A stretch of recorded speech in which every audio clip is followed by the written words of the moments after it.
Hello dear students. In today's lecture we will look at two more interesting properties related to homomorphisms. So let's begin with the first one.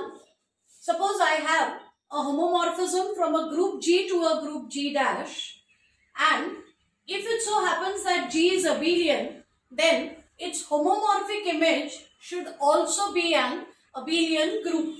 So homomorphic image of an abelian group is abelian. So let us first of all write down whatever information has been given. It is given that phi from G to G dash is a group homomorphism. It's also given that G is abelian, and we wish to prove that the homomorphic image is also abelian. So let me take two arbitrary elements of the homomorphic image and prove that they commute. So let y1 and y2 be any two elements of phi of G. So if y1 and y2 lie in phi of G, they should be connected elements. That means each one of them should look like phi of x1, phi of some element, and that element should come from G. So y1 will look like phi of x1 for some x1 in G, y2 will look like phi of x2 for some x2 in G. Now let's calculate the product y1, y2. y1 is phi of x1, y2 is phi of x2. I make use of the fact that phi is a homomorphism. Because phi is a homomorphism,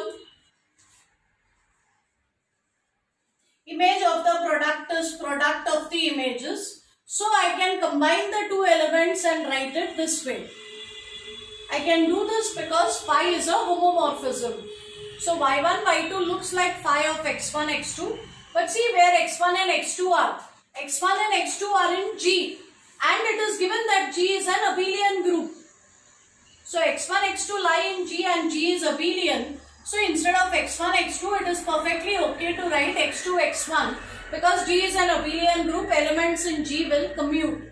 And now, once again, I expand this. Image of the product is product of the images.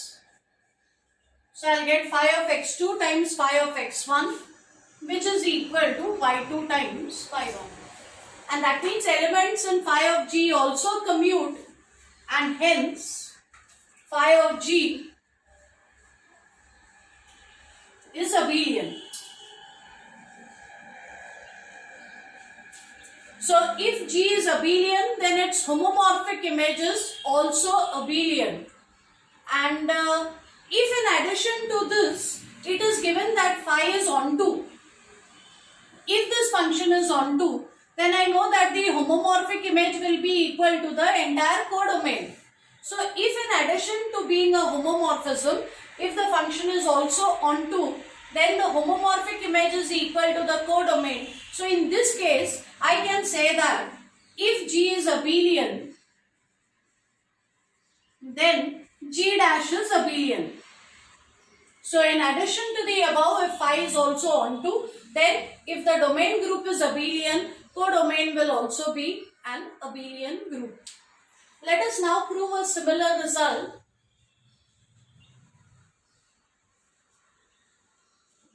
We will prove that if G is cyclic, then phi of G is also cyclic. So again, phi is a group homomorphism from a group G to a group G dash. And this time we are assuming that the domain group is cyclic, and we will prove that its homomorphic image is also a cyclic group. So as before, let me write down whatever is given. Let phi from G to G dash be a group homomorphism. Let G be a cyclic group this time, and cyclic group must have a generator. So G will also have some generator. Let us take that generator as A. So G is generated by some element A in G. We have to prove that phi of G is also cyclic. We would like to prove that the homomorphic image also automatically becomes a cyclic group. So the first thing that I need to look for is which element is willing to be a generator for this group. I need to look for a suitable candidate. So I know that A is a generator for G. So A is an element of G. Look at the corresponding element in G dash or in phi of G.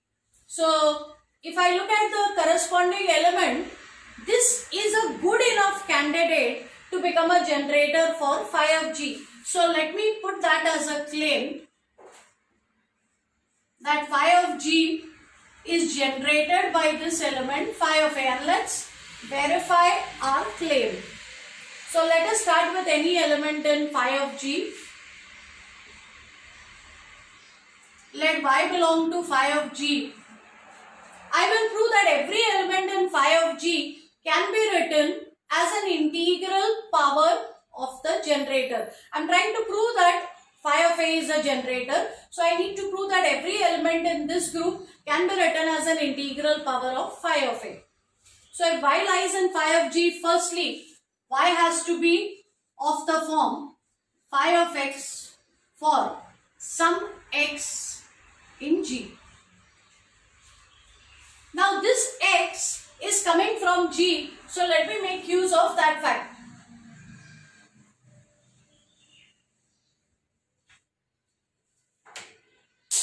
So it will mean since x lies in G and G is cyclic, so x will be some integral power of the generator. So x will look like A raised to some integer.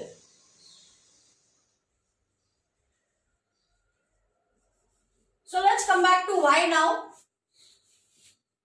So y will look like phi of x, which can be written as phi of A raised to n. And that is why laboriously we have proved all those properties of homomorphisms. Remember, for an integer power, we can take the integer outside. Again, in case you do not know where we have proved this, I'll put the link in the description box below. So this means that every element in this group can be written as an integral power of the element phi of A. And therefore, phi of A is a generator of the group phi of G. Hence, phi of G is cyclic. So this will mean that phi of G is a cyclic group. So if the domain is cyclic, then its homomorphic image is also a cyclic group. Again, as we did in the previous theorem, suppose in addition to all this, phi is onto. Phi is onto means the homomorphic image is the whole of the codomain. So in case the function is also onto, then the above result will be, if G is cyclic, then G dash is cyclic. So if G is cyclic, then G dash also will be a cyclic group. This brings us to a very interesting perspective about homomorphisms. So let me explain that with the help of a diagram. Suppose I have two groups G and G dash, and I have a group homomorphism from G to G dash. Look at the homomorphic image of G. So look at phi of G. In general, phi of G will be a subset of G dash. It will be equal to G dash if and only if the function is onto, but otherwise in general, the homomorphic image is a subset of the codomain. Now we have proved that if this group is abelian, this group is also abelian. If this group is cyclic, then this group is cyclic. So the homomorphic image is like a copy of the domain. Whatever properties are algebraic properties, group theoretic properties are satisfied by the group G, the same are also satisfied by homomorphic image. So it is like having a copy of this group. This is like a copy of this group. The only thing is, if this function is not 1, 1, there could be some sharing involved. And sharing for a function is allowed only in this direction. So what could happen is that phi of g in some sense is smaller. Phi of g, especially if the function is not 1, 1, then the size of phi of g in some sense is going to be smaller than g. So it is like if you look at an object through a telescope, it looks magnified. So it looks closer. It's the same object. So the same way over here, if you look through a telescope, you'll get this, but this is a diminished image. So one can think of it as looking at a telescope through the wrong end, so that your final image is a diminished one. So this element, this set that we get, the homomorphic image, is like a copy of G, but possibly a smaller copy of G. So that is the best way to remember what exactly is a homomorphism. That's all for now. Thank you.